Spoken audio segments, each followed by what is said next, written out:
Welcome back everyone. Welcome to civil services study. Practice set number 96 पर आ जाइए। UPPSC PCS के लिए test series चल रही है और हम हिस्ट्री इसमें कवर कर रहे हैं। ठीक है, उसमें भी मध्यकालीन भारतीय इतिहास यानी मेडाइवल हिस्ट्री है और इसमें मुग़ल काल चल रहा है अपना, तो उसी के आगे से कंटिन्यू करते हैं जहाँ तक हो गया है। ठीक है, इस टेस्ट सीरीज़ की फुल टेस्ट सीरीज़ प्राप्त कर सकते हो आप टेलीग्राम से। डिस्क्रिप्शन बॉक्स में नंबर है, उस पर कॉल या व्हाट्सअप करके। तो चलिए स्टार्ट करते हैं। पहला प्रश्न है,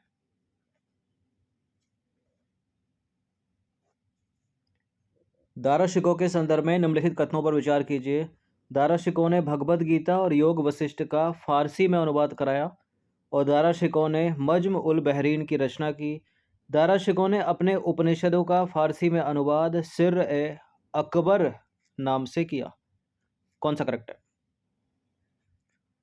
दाराशिकों ने भगवद गीता और योग वशिष्ठ का फारसी में अनुवाद कराया, करेक्ट है ये। दाराशिकों ने मज्म उल बहरीन की रचना की और दाराशिकों ने उपनिषदों का फारसी में अनुवाद सिर ए अकबर के नाम से करवाया। ये तीनों के तीनों करेक्ट हो जाते हैं और डी है इसका आंसर।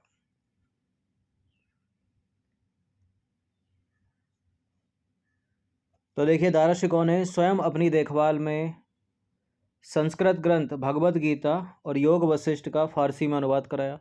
दाराशिकों ने एक मौलिक पुस्तक मज्म उल बहरीन की रचना की, जिसका अर्थ है दो समुद्रों का संगम। दाराशिकों ने स्वयं तथा काशी के कुछ संस्कृत विदों की सहायता से उपनिषदों का सिर ए अकबर नाम से फारसी में अनुवाद किया।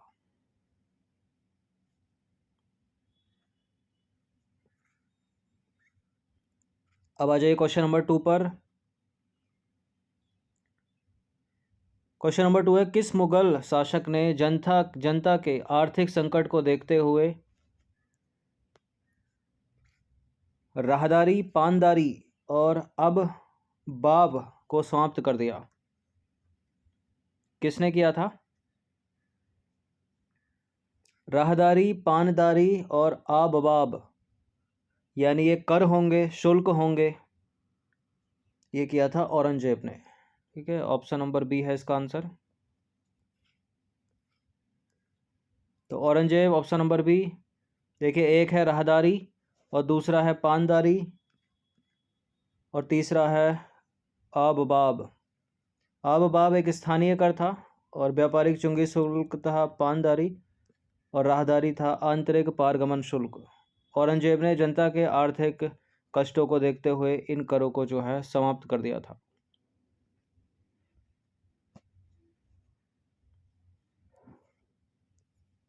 क्वेश्चन नंबर 3 पर आ जाइए। पुरंदर की जो संधि है वो किनके बीच हुई थी? पुरंदर की संधि किनके बीच हुई थी? पुरंदर की संधि हुई थी जयसिंह और शिवाजी के बीच। तो ऑप्शन नंबर ए है इसका आंसर।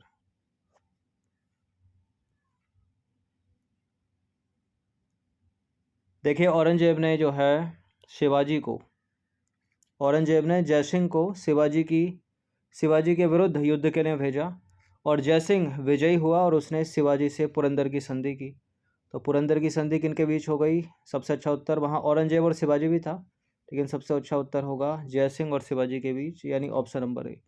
पुरंदर की संधि के परिणाम स्वरूप शिवाजी को अपने 23 किले जो है मुगलों को सौंपने पड़े और साथ ही बीजापुर के खिलाफ सहायता का भी वचन देना पड़ा। इस संधि की शर्तों के तहत संभाजी को मुगल दरबार में 5 हजारी मनसब देना, उचित जागीर देना और शिवाजी का मुगल दरबार में उपस्थित होना शामिल था।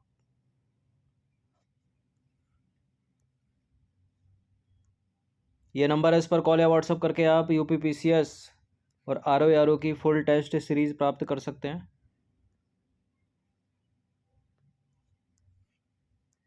चलिए क्वेश्चन नंबर 4 पर आ जाइए। औरंगजेब के संदर्भ में निम्नलिखित कथनों में से कौन सा कथन जो है वो असत्य है, यानी गलत कथन की पहचान करनी है। औरंगजेब ने कुरान को अपने शासन का आधार बनाया। औरंगजेब का प्रमुख लक्ष्य जो है भारत को दार उल हर्ब से दार उल इस्लाम में बदलना था। उसने हिंदुओं पर से तीर्थ यात्रा कर हटा लिए।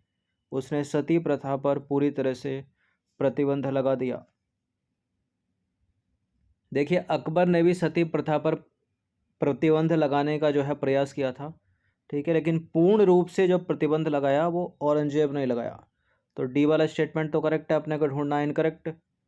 औरंगजेब ने कुरान को अपने शासन का आधार बनाया, ये सही है। और औरंगजेब का प्रमुख लक्ष्य था भारत को दार उल हर्ब से दार उल इस्लाम में बदलना। देखिए उसने हिंदुओं से तीर्थ यात्रा कर हटाया नहीं था, बल्कि हिंदुओं पर तीर्थ यात्रा कर लगाया था औरंगजेब ने। तो सी वाला स्टेटमेंट इनकरेक्ट है, वही अपना आंसर है। तो औरंगजेब ने 1663 में हिंदुओं पर से तीर्थ यात्रा कर लगाया था, ना कि हटाया। तो सी वाला स्टेटमेंट गलत है। औरंगजेब एक कट्टर सुन्नी मुसलमान था। उसने कुरान को जो है अपने शासन का आधार बनाया, यानी शरीयत को। औरंगजेब का मुख्य लक्ष्य भारत को दार उल हर्ब के स्थान पर दार उल इस्लाम में बदलना था, यानी काफिरों का देश के स्थान से इस्लाम का देश बनाना था उसको।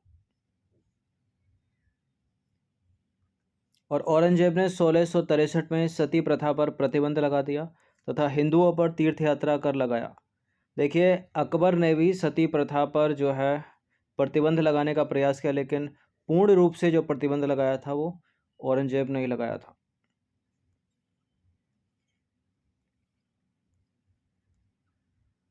क्वेश्चन नंबर 5 पर आ जाइए। औरंगजेब की धार्मिक नीति के संदर्भ में निम्नलिखित कथनों में से जो है कौन सा कथन गलत है, यानी इनकरेक्ट स्टेटमेंट को पहचानना है। अगर कोई इनकरेक्ट नहीं होगा तो आंसर डी होगा। औरंगजेब ने कलमा खुदवाना, पारसी नौरोज त्यौहार, नववर्ष त्यौहार नौरोज और सार्वजनिक समारोह पर प्रतिबंध लगा दिया। औरंगजेब ने मुस्लिम व्यापारियों से 2.5% जबकि हिंदू व्यापारियों से 5% की दर से टैक्स यानी कर वसूला। कट्टरता के बावजूद उसने मंदिरों को क्षति ना पहुंचाने के आदेश दिए। कौन सा स्टेटमेंट गलत है? ये वाला गलत है, डी वाला, सी वाला स्टेटमेंट, ठीक है। तो यही अपना आंसर होगा। अगर ये तीनों के तीनों करेक्ट होते तो आंसर डी होता, लेकिन ये तो होगा नहीं, ठीक है, क्योंकि इसने मंदिर तोड़े, ठीक है, इसने बनारस के मंदिर तोड़े, गुजरात के तोड़े। तो औरंगजेब ने अपने सिक्कों पर जो है कलमा खुदवाना, पारसी नववर्ष नौरोज का आयोजन, सार्वजनिक संगीत समारोह, शराब पीने तथा जुआ खेलने आदि पर प्रतिबंध लगा दिया। और 1665 में राजा देश द्वारा मुस्लिम व्यापारियों से 2.5% जबकि हिंदू व्यापारियों से 5% की दर से सीमा शुल्क निर्धारित किया उसने। लेकिन 1667 में मुस्लिम व्यापारियों से इस शुल्क को पूरी तरह से जो है मुक्त कर दिया, ठीक है। जो 2.5 था वो हटा दिया उसने। तो फिर इसीलिए जो है पहला स्टेटमेंट करेक्ट हो जाता है, मतलब पहला विकल्प, दूसरा विकल्प भी सही हो जाता है। तीसरा वाला विकल्प जो है वो गलत है, क्योंकि औरंगजेब के आदेश के फलस्वरूप 1669 में बनारस के विश्वनाथ मंदिर, मथुरा के केशवराय मंदिर और गुजरात के सोमनाथ मंदिर को तोड़ा गया था, ठीक है। तो विकल्प सी जो है आंसर हो जाएगा। अब आ जाइए क्वेश्चन नंबर 6 पर। औरंगजेब के संदर्भ में निम्नलिखित कथनों पर विचार करना है। औरंगजेब ने झरोखा दर्शन तथा तुलादान की प्रथा समाप्त कर दी और उसने हिंदुओं पर पुनः जजिया लगाया। ये दोनों के दोनों स्टेटमेंट सही हैं, सी है इसका आंसर। तो औरंगजेब ने अपने शासनकाल के 11वें वर्ष झरोखा दर्शन और 12वें वर्ष तुलादान प्रथा जो है समाप्त कर दी। औरंगजेब ने 1679 में हिंदुओं पर पुनः जजिया लगा दिया और उसे 1704 में दक्कन से हटा भी लिया। क्वेश्चन नंबर 17 औरंगजेब से रिलेटेड ही है। औरंगजेब के समय हुए प्रमुख विद्रोह के संदर्भ में निम्नलिखित कथनों पर विचार कीजिए। औरंगजेब के खिलाफ पहला संगठित विद्रोह जाटों ने किया। उसके काल में हुए पश्चिमोत्तर के अफगान विद्रोह का उद्देश्य पृथक अफगान राज्य की स्थापना करना था। सिख विद्रोह औरंगजेब के काल का अंतिम विद्रोह था। कौन सा स्टेटमेंट सही है? ये तीनों के तीनों स्टेटमेंट सही हैं, डी है इसका आंसर।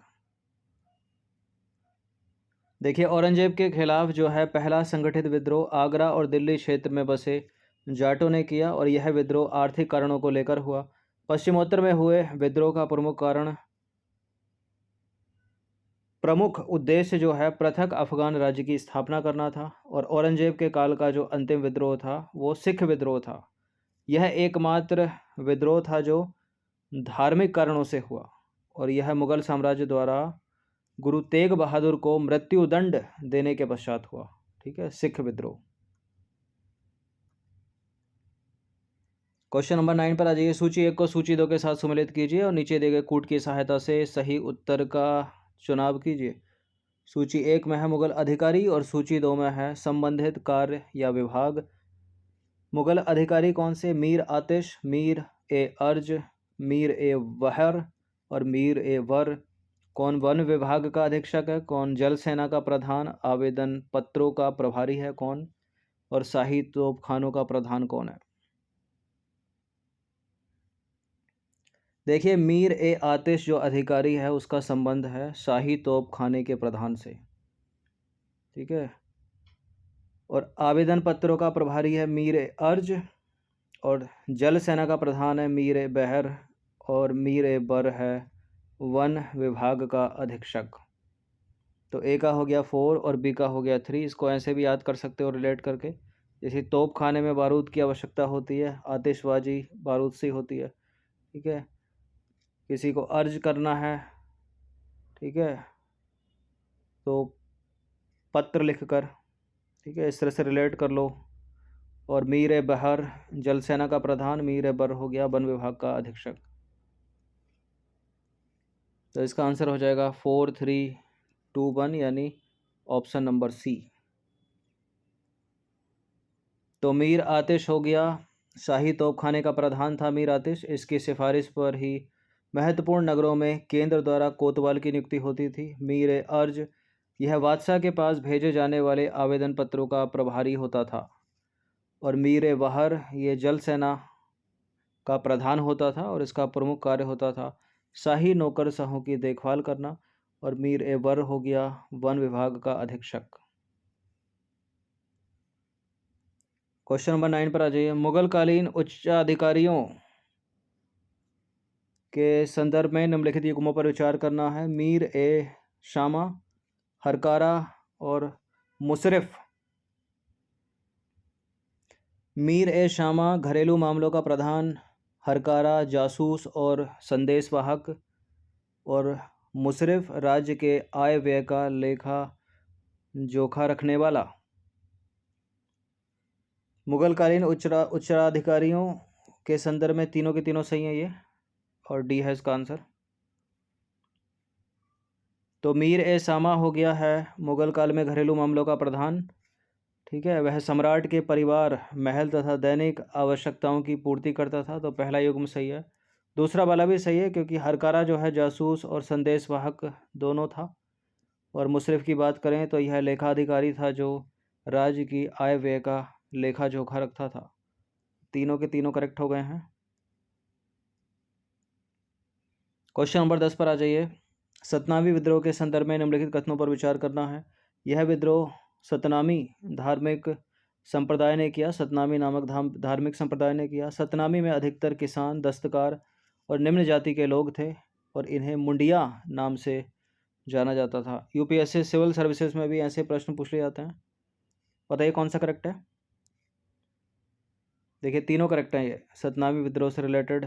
तो डी है इसका आंसर 1, 2, 3।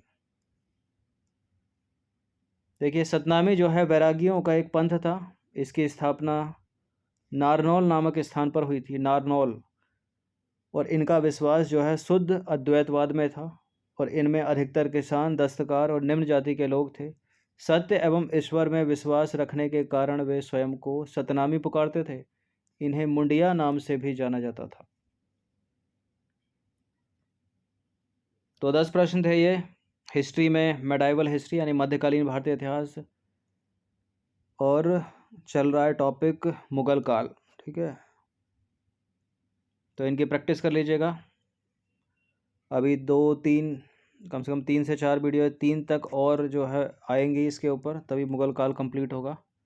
इन सभी टेस्ट का PDF प्राप्त कर सकते हो। डिस्क्रिप्शन बॉक्स में नंबर है, वो मिलेगा आपको पेड टेलीग्राम ग्रुप में। धन्यवाद। हर दिन प्रैक्टिस करते रहिए।